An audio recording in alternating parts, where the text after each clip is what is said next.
Começa agora, Metrópole Debate. Passado o período da folia carnavalesca, estamos de volta com o Metrópole Debate. Perguntas e respostas para o professor Paulo Bacelar. Respostas do professor Paulo Bacelar sobre os caminhos da aposentadoria. A primeira pergunta, professor, vem do José Ailton Leite, do bairro Mondubim, Fortaleza. Ele diz que se aposentou no mês de novembro do ano passado e no último reajuste só teve um reajuste de 1,9%. O que ele deve fazer para saber o motivo desse aumento tão baixo e quais os caminhos para conseguir o benefício de reajuste maior? Luciano, todo ano, em janeiro, sai a portaria de aumento do benefício, né? De reajuste do benefício. Que esse ano foi em torno de 6, alguma coisa por cento, como ele disse aí, quase 7%. Inferior a 7%. É.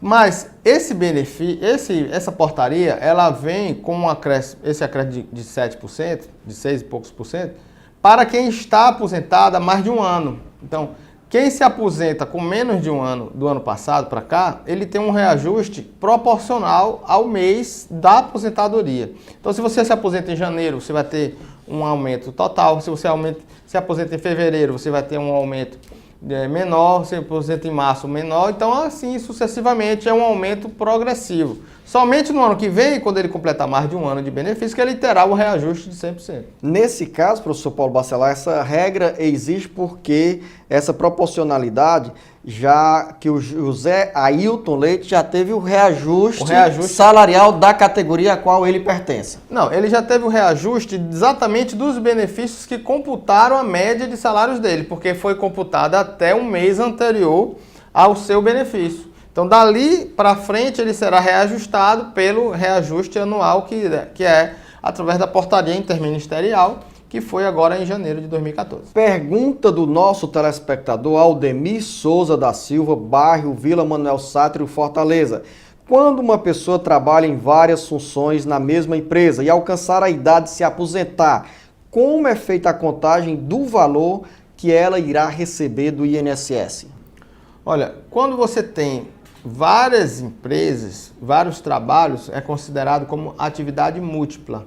Essa atividade múltipla, você irá contar o período de cada atividade e irá fazer uma proporcionalidade. E os salários serão computados com essa proporcionalidade. Por exemplo, se você passou 20 anos numa empresa trabalhando numa certa atividade, mais 25 anos em outra atividade, aí computa aí o tempo, mais de 35 anos de contribuição, mas cada período desse irá ser dividido por 35, é uma proporcionalidade, para saber qual percentual daquele salário irá compor a sua aposentadoria. É um cálculo aí meio complicado, mas irá contar esse tempo todo para ter direito àquela média de contribuições proporcionais que irá contar esse tempo para a sua aposentadoria. Quem é aposentado por invalidez e continua com a carteira assinada permanece tendo direito ao PIS? Pergunta do nosso telespectador José Maria de Parangaba. Não, quando você se aposenta por invalidez, você tem o seu contrato de trabalho suspenso. E apenas o FGTS que é depositado se você for aposentado por invalidez através de um acidente de trabalho. Mas o PIS, ele fica, como o contrato é suspenso, ele fica sem receber. Pergunta do Reiner Araújo, do bairro Siqueira, em Fortaleza. Ele diz que é junto com uma mulher há 21 anos e tem uma filha com ela. Mas a senhora dele foi casada com outra pessoa no papel e nunca se separou legalmente. Ele pode fazer uma união estável para quando ele vier a falecer, a esposa do Reiner ter direito a receber a pensão do INSS? Olha, a união estável, ela só pode ser feita entre pessoas que não têm impedimento para o casamento. Ela, por exemplo, ela tem um impedimento para o casamento porque ela é casada, mas ela se encontra separada de fato. Então a lei ela ampliou as condições para que você possa ter uma união estável. Então, como ela está separada de fato, ela precisa ter aí uma declaração de separação de fato, inicialmente. Esse contrato de união estável, ele poderá ser feito se ela também fizer essa declaração de que ela está separada de fato. Ou no caso também, professor Paulo Bacelar, recorrer ao divórcio, que é um procedimento hoje com mais agilidade. Luciano, eu tenho falado muito para essas pessoas que não se separam, que não se divorciam, e algumas dizem assim, não, mas eu quero aproveitar para quando ele falecer, eu também quero a pensão do meu companheiro, do meu esposo quando ele falecer. Mas olha, você não está separado de fato, a separada de fato, ela não tem direito à pensão por morte. Não, mas eu quero porque foi ele que saiu de casa e tudo. Então, às vezes, as pessoas elas têm essa ideia, essa noção de que um dia ela vai ter um benefício aí com o falecimento do seu ex-companheiro. Mas... E nesses casos aí, dessa interpretação que você acaba de nos trazer, quando o cônjuge separado mantém o papel lá no nome do ex-marido, da ex-mulher, seja pagamento de água, de telefone e de energia, isso não acaba gerando provas para terminar com esse benefício alimentado por essas pessoas nesse perfil que você traça, professor Paulo Bacelar? Porque a separada de fato, mesmo que não seja divorciada, separada de fato, que ela prove a dependência econômica, aí você tocou bem no ponto, se ela provar a dependência econômica daquele ex-companheiro, aquele ex-marido, né, ela terá direito à pensão por morte, inclusive irá dividir essa pensão com uma possível companheira já do seu ex-marido. Então, se ela tiver, mesmo separada de fato, a prova de que depende economicamente dele, as duas irão dividir aquela pensão. É o único caso em que as duas podem dividir a pensão por morte. Mais perguntas encaminhadas à produção do Metrópole Debate, do senhor Raimundo Carneiro Neto, do bairro Quintino Cunha. O senhor Raimundo deu entrada no INSS com pedido de aposentadoria e foi negado. Ele já tem idade e tempo de contribuição. Ele disse que foi negado porque a esposa trabalha na Prefeitura de Caucaia e pergunta para o senhor Paulo Bacelar se pode dar entrada novamente ou recorrer judicialmente para ter direito à aposentadoria.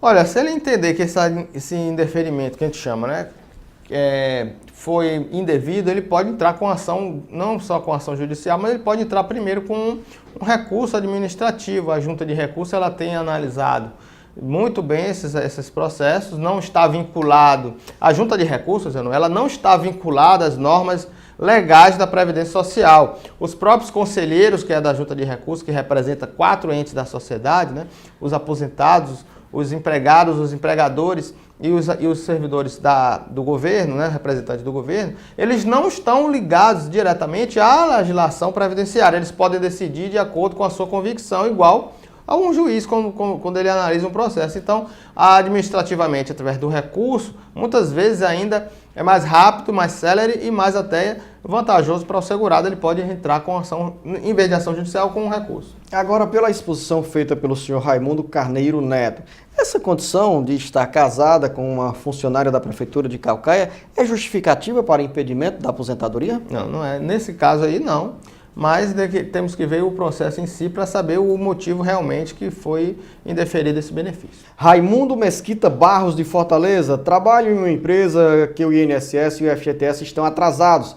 Caso eu tente um acordo com a empresa deve colocar em dia ou tenho liberdade para fazer o que ela faz? Ela ainda afirma, no caso Raimundo afirma que a empresa, quando paga o FGTS, faz em 2 contas, outras pessoas ela coloca em 3 contas para outros funcionários. Como explicar essa divisão aqui, professor Paulo Bacelar, desses pagamentos? Olha, a conta, ela é conta vinculada do FGTS, é da própria pessoa, não é da empresa. É a conta do próprio empregado, certo? Então ele pode aí cada empregado ter a sua conta vinculada ao FGTS, que é na Caixa Econômica Federal. Agora, o acordo, Luciano, ele é ilegal. Esse acordo ele só pode ser feito na justiça.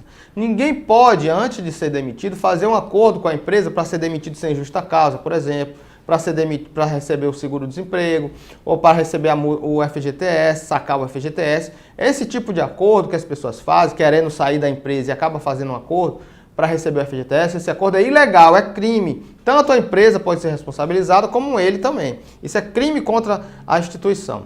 Agora, se for uma ação trabalhista e for propor um acordo na justiça com a homologação do juiz, aí sim, aí irá ser feito esse acordo e ver como é que vai ficar a contribuição do FGTS que o juiz irá determinar.